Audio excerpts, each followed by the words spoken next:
This is Andy Tube, and this is a Singer Model 503 that I have been restoring. You may have seen some of the videos. I've dismantled it, took many of the parts off. I had about 130 some parts, and put most of them back on, and I'm at the stage where I'm testing functions and settings as I go along to make sure that everything is good and set to the factory specs.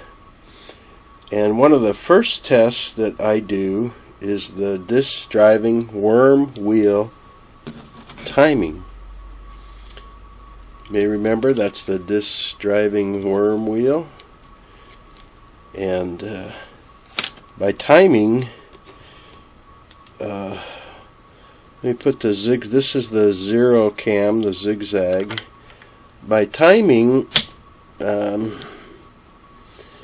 we want it to be timed like with the fashion disc or pattern disc and the needle bar, because it's either going to sew some kind of a zigzag, whether it's a straight zigzag or multi-stitch or one of the pattern that these different discs can sew. They all have to be in time, because when the cam or disc is telling the needle bar to move left or right, the needle bar has to be up out of the fabric, right? You can't be moving left or right when it's down in the fabric and break a needle, or just barely coming out of the fabric and dragging the needle across the fabric and skipping stitches and damaging your fabric. So it's usually set correct. It's fairly rare. It's been a while since I've had one of these with the timing off, but this one was. So I want to show you how to get the timing set back. And to check it, it's very easy to check. On your zigzag cam or disc, I'm hoping that'll show up. There's a timing mark. It's just a raised line right on the disc. There, maybe that's going to show up. Right, just a raised line. Oh, there, you can see it now on the disc. So with your zigzag number 0 disc or cam put in place, you turn the hand wheel, and then until that timing mark is lined up with this. And this assembly is the disc follower or following assembly, and this little vertical pin, I never saw a name from Singer, but I just call it the disc follower pin. And so you turn the hand wheel, towards you until that timing mark is dead onto the pin. It's lined up. There's the timing mark, and here's the pin. And then your needle bar, or they say the needle, but I say the bar, needle bar, should be at the lowest point. And it's not. Watch as I keep rotating the hand wheel. Oh, look at that. It's not even near close. It's like it's way too high from being bottomed out, right? So we know that we've got to fix that. So the way that we fix it is to bottom out the needle bar, and you can look at it here, or you can look at the needle bar connecting stud clamp right here, and as long as it's at the lowest point, see, starting to come back up, go down, starting to come back up, so you get it at the lowest point, and then we're going to go and work on the top end here. Get this set around, and trying to figure out getting a good angle for you to see here. Okay, so the way that we do that is we take the cam back off, and we've got to loosen these two screws at the top of the assembly here. Those little dark screws right there. There's only two screws up here on the top, so we go in and you loosen them one full turn, and that's all. So there's like a half turn, and there's the other half. Oh, not quite, I missed it. So there's a full turn, and then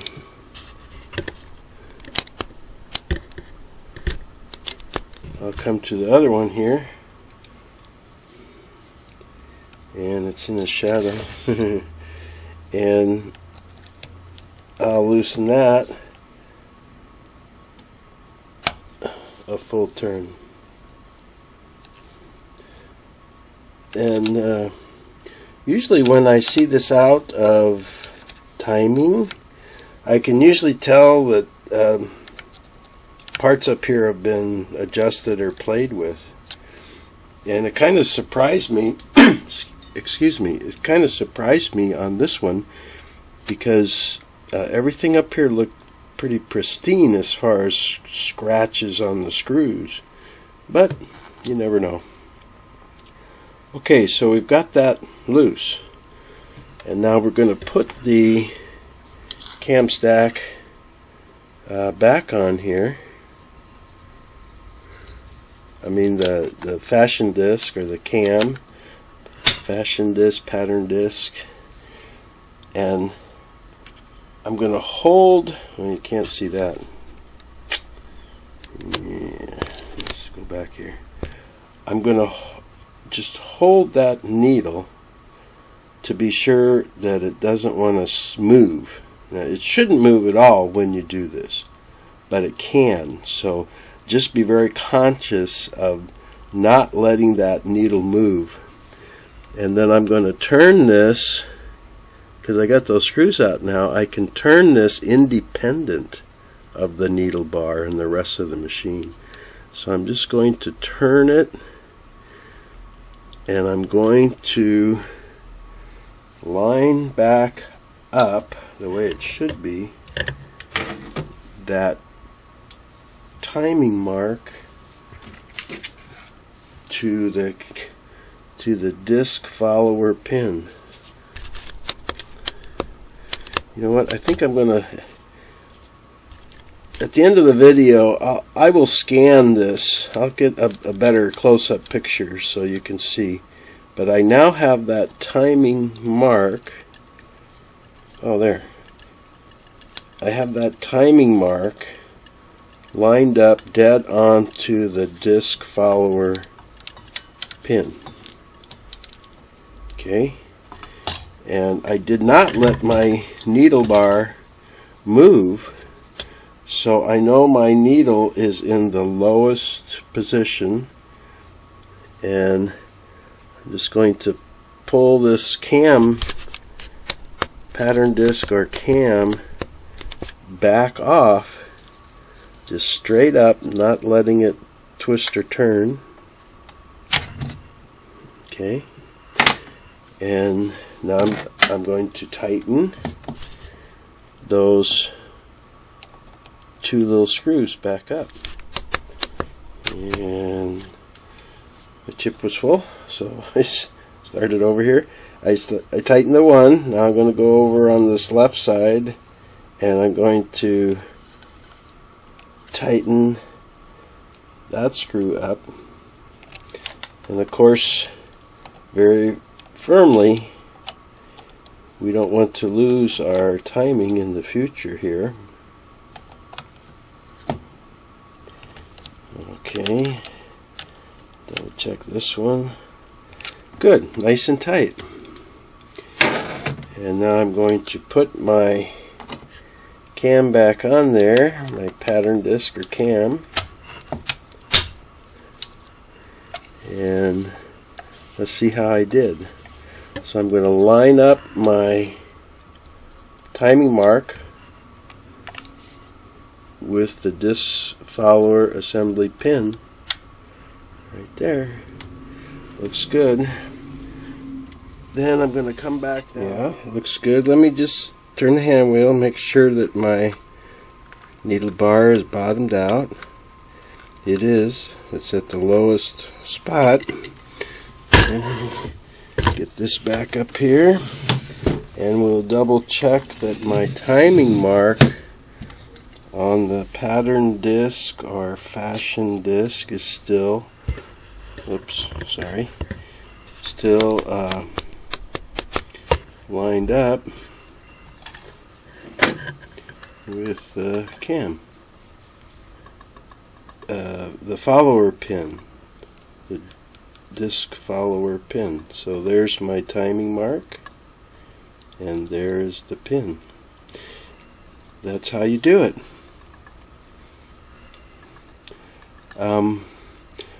When you're doing the lining up of this, it's really best to get right above that pin and look straight down.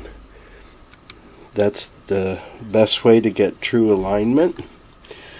And